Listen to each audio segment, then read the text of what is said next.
My name is Ana Valdez. I am Deborah Santana. My name is Bob Ross. My name is Wendy White Eagle. Frank Clark. My name is Susan Lowenberg. Shirley Pooler-Kinsey. My name is Widad Abbott. My name is Lisa Lee. Carmen Castellano. I'm Roy Roberts. My name is Joyce Neustadt, and I am a philanthropist. I am a philanthropist. And I am a philanthropist. And I'm a philanthropist. And I'm a philanthropist.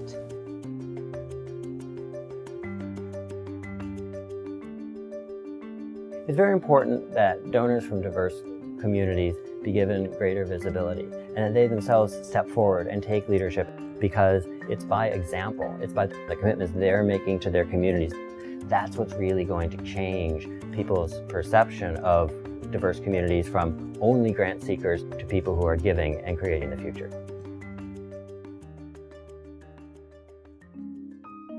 What some people don't know is that I grew up in Mexico City in a privileged home. But I always knew there was something wrong. The culture of differences between the haves and the have-nots was very painful. My folks were sharecroppers in Texas. So neither my mother nor my father finished elementary school. I didn't know how to go from where I was to college, and a philanthropic organization, they helped me. I see every day hundreds of young people that don't know how to go from where they are to where they should be. And so I see in a lot of young people, I see me. Being raised as a biracial child, someone who was looked at oddly in society if I was walking with my parents, I learned how to cope with being different. So I think growing up biracial gave me great empathy and great oneness with people who are different, which really we all are. In our Jewish household, we had a little tzedakah box that we filled with coins, and it was just part of my upbringing, really. I'll never forget this one time when my dad, who is a really proud Chinese man, he dropped to his knees and tied the shoes of this older gentleman. And I was so stunned, and I said, who was that man? I mean, was he, a famous politician, or, why was it? And my dad said, no, when I came over on the boat to the United States, this was the man that gave me $20 so I could eat for the month. I was born in Palestine. When I was 12 years old, my parents sent me to a boarding school. And my parents did not have a lot of money, and it cost money to be in boarding school. But we all got scholarships. I am where I am today because I got a start through the help of Philanthropist. I'd like to be able to do the same thing for others. My husband Alcario and I were very active in our community. We served on several nonprofit boards, we were volunteers, we give what little money we could. Well, the most marvelous thing happened on June 23rd, 2001. My husband won the lottery. Within 20 minutes after we had found out we had won, I was writing a list of the organizations that we were going to share the money with.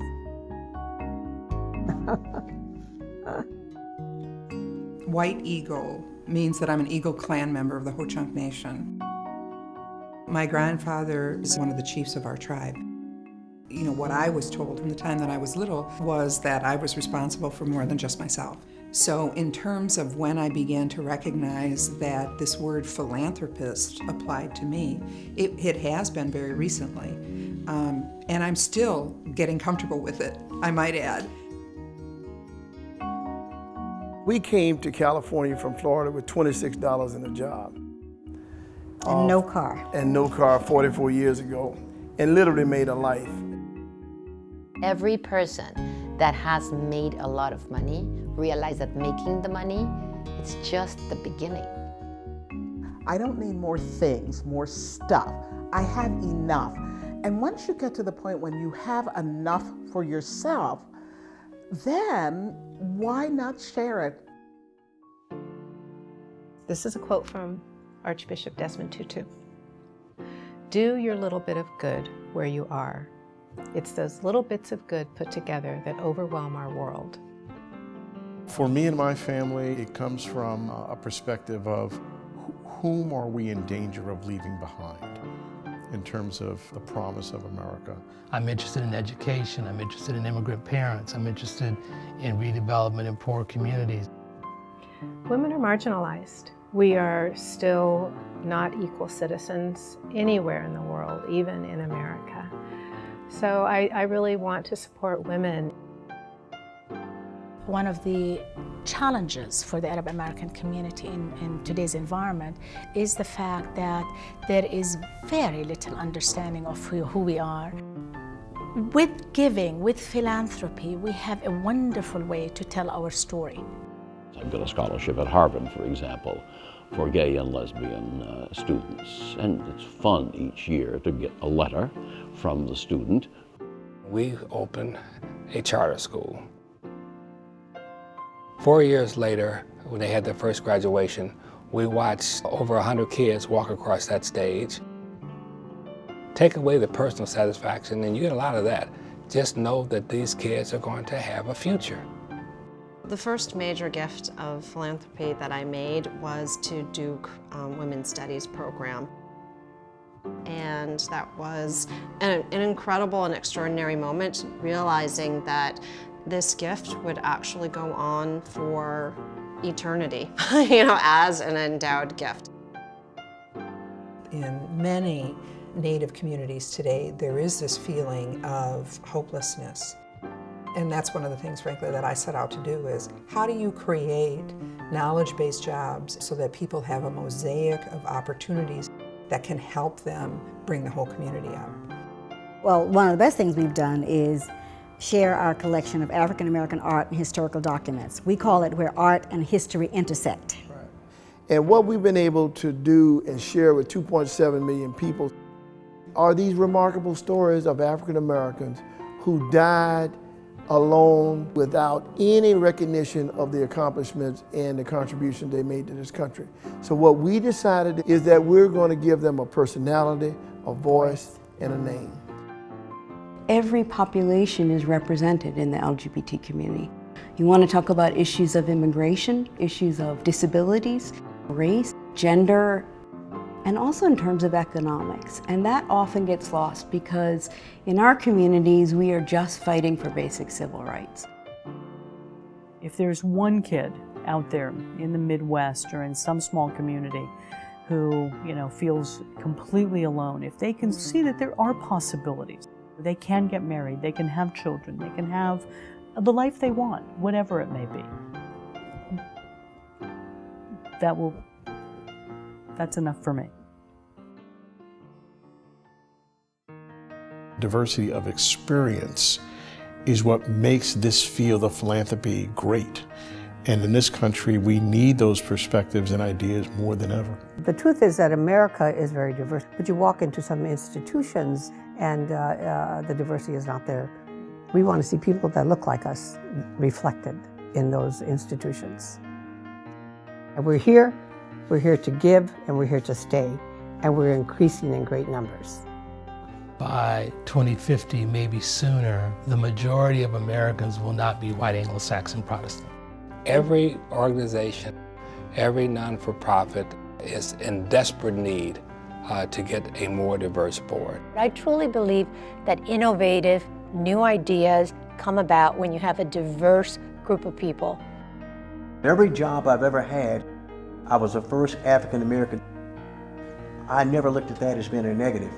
I looked at that as being a positive, and I had an obligation, responsibility to do some major teaching. I participate in boards that are very mainstream.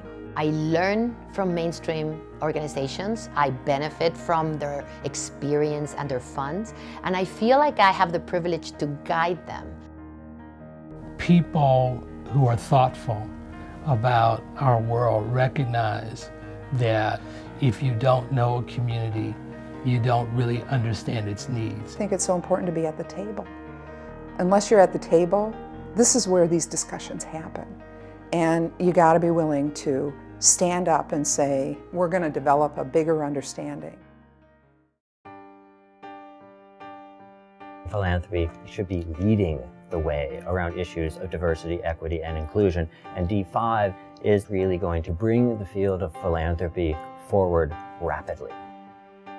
We, as leaders of diverse backgrounds in the philanthropic community, really need a call to action to get our agenda, not just moving forward, but get it done. If we're going to get all the stuff done that we need to do, we have to have scale.